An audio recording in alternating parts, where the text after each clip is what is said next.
Hi, this is Steve, and thanks for joining us for another Bidtrustee bidding platform tutorial. This tutorial we're going to focus on basic navigation, basic navigation elements, and we're going to start right here on what we call the home page. And the home page is always accessible by this little house right here at the left end of the nav bar.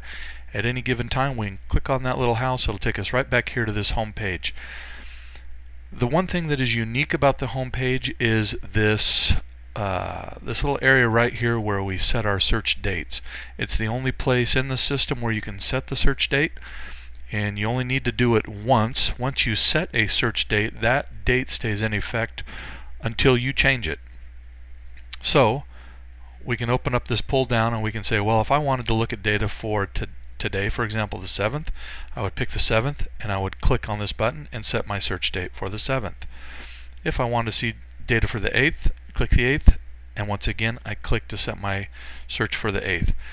Once that search is set, that value remains active again for your session until you choose to change it. So let's look at some of these menu items coming down the list here. You're going to notice that we've got some of the same values going across here. Hot list exists in both places.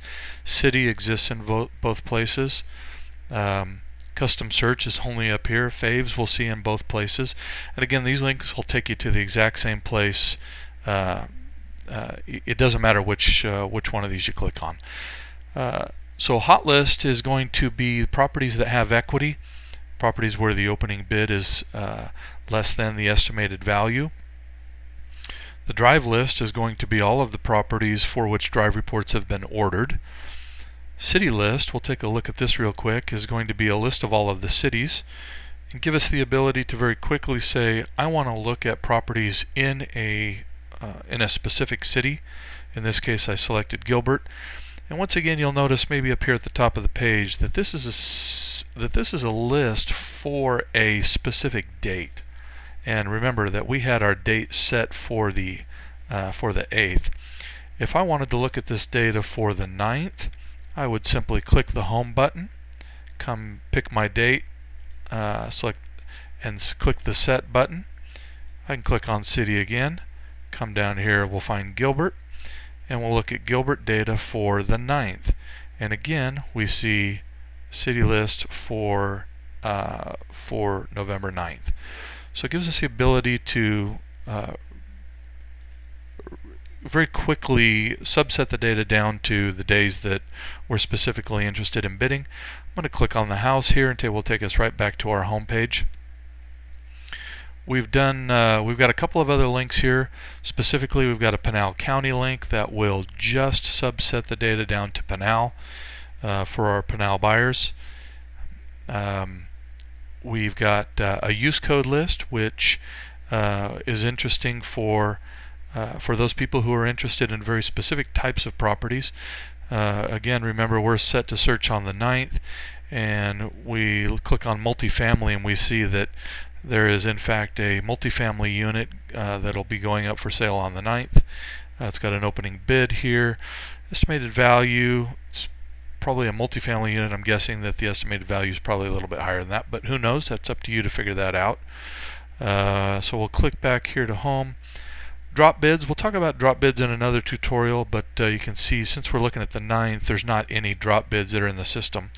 Again, I'm going to come back here, I'm going to pick the 7th, which is today, set my search date, and go look at drop bid list again. And you're going to notice the difference between those two searches. In this particular case, we had some drop bids today on the 7th, and you can see that data is here. So drop bids is defined as anything that's had a price change within the last 12 to 24 hours. So you might imagine that searching on the 9th is not really going to have any drop bids since that's more than 24 hours into the future. We've got the ability to do custom searches. We're going to focus in another tutorial on how to do custom searches and how those work, but this is the link to get there. We've got the ability to save favorites. Results will give us today's results, and we have results for the properties for which we had bids.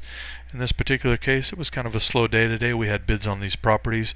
You can see what happened with those properties. Did they postpone? Did they sell third party? And how much did they sell for? Down here we have, you click on My Bids, and you can see any bids that you may have placed for that day. We've aggregated some information here. You've got the status of title right here at the bottom of the property address. In this particular case, we see the property ultimately postponed, but here you can see my user ID and the fact that I had a $178,000 bid on it. Collecting all your bids there. And then we've got some my account information, which is where you're going to do password resets and whatnot. We're going to focus on that tab here in another tutorial. So there you go, basic navigation within the bidding platform. Thanks for joining us, and we'll see you on the next tutorial.